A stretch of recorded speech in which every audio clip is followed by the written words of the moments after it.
Menurut Jokowi, bahkan untuk negara besar, AI sovereignty dalam arti absolut tidak realistis. Ia mencontohkan bahwa Amerika Serikat sekalipun masih bergantung pada rantai pasok chip global dan talenta internasional. Pendekatan ini juga senada dengan pandangan Wakil Presiden Gibran Rakabuming Raka yang menekankan bahwa perkembangan AI saat ini masih didominasi oleh perusahaan-perusahaan besar dan segelintir negara maju. AI bukan hanya soal siapa yang memiliki model terbesar, tetapi siapa yang mampu mengintegrasikan AI ke dalam sistem ekonomi dan sosialnya.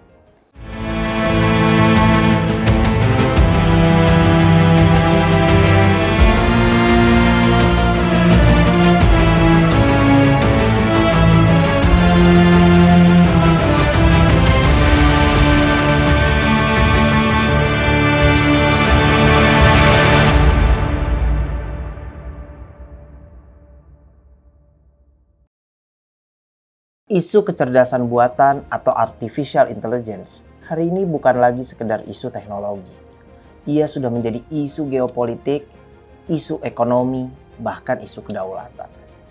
Dalam forum internasional Bloomberg di India, Presiden ke-7 Republik Indonesia Joko Widodo menyampaikan pandangan penting mengenai AI sovereignty, kedaulatan kecerdasan buatan. Di tengah perdebatan global tentang siapa yang menguasai teknologi AI, Jokowi mengambil posisi yang realistis. Ia menyampaikan bahwa jika kita berfokus pada aplikasi AI, kita bisa bergerak lebih cepat. Apalagi karena saat ini teknologi AI terus berubah dengan sangat dinamis. Dalam ekosistem AI global, perubahan berlangsung sangat cepat. Model baru bermunculan, arsitektur chip berkembang, dan regulasi terus disesuaikan. Jika sebuah negara terlalu fokus mengejar kedaulatan penuh dari hulu, mulai dari produksi chip, infrastruktur komputasi, hingga talenta inti, maka waktu dan sumber daya yang dibutuhkan akan sangat besar. Menurut Jokowi, bahkan untuk negara besar, AI sovereignty dalam arti absolut tidak realistis. Ia mencontohkan bahwa Amerika Serikat sekalipun masih bergantung pada rantai pasok chip global dan talenta internasional. Ini adalah pengakuan penting bahwa dalam ekonomi digital, interdependensi adalah keniscayaan. Produksi semikonduktor melibatkan banyak negara. Riset AI melibatkan kolaborasi lintas universitas dan perusahaan global. Talenta terbaik tersebar di berbagai belahan dunia. Dengan kata lain, ekosistem AI bersifat global, bukan nasional semata. Di titik inilah pendekatan Indonesia perlu cerdas.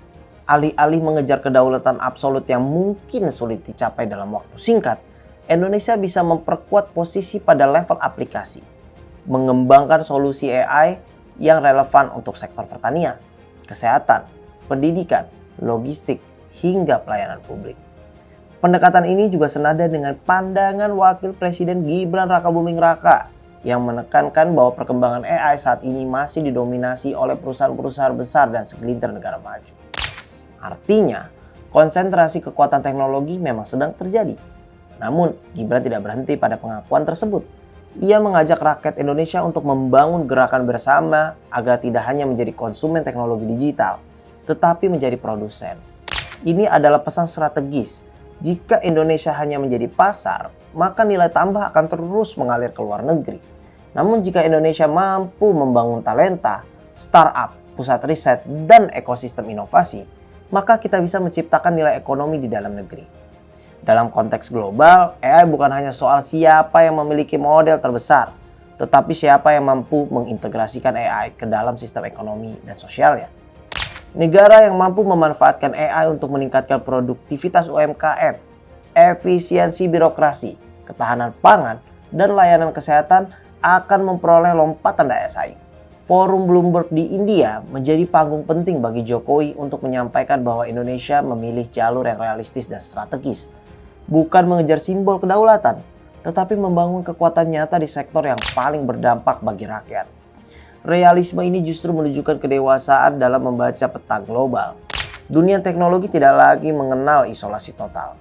Bahkan negara superpower pun bergantung pada jaringan global. Maka strategi terbaik adalah memperkuat posisi dalam rantai nilai global, bukan memisahkan diri darinya. Di sisi lain, dorongan Gibran agar Indonesia menjadi produsen teknologi digital mempertegas bahwa strategi aplikasi bukan berarti pasif. Justru sebaliknya, Indonesia perlu memperkuat pendidikan digital, literasi AI, riset terapan, dan kolaborasi antar pemerintah, kampus, serta industri.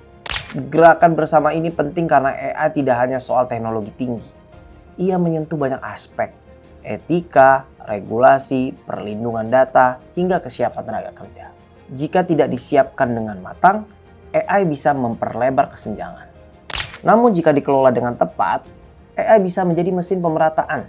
Kedaulatan di era digital mungkin tidak lagi berarti berdiri sendiri sepenuhnya, tetapi memiliki kapasitas untuk menentukan arah, mengatur pemanfaatan, dan memastikan teknologi berpihak pada kepentingan nasional.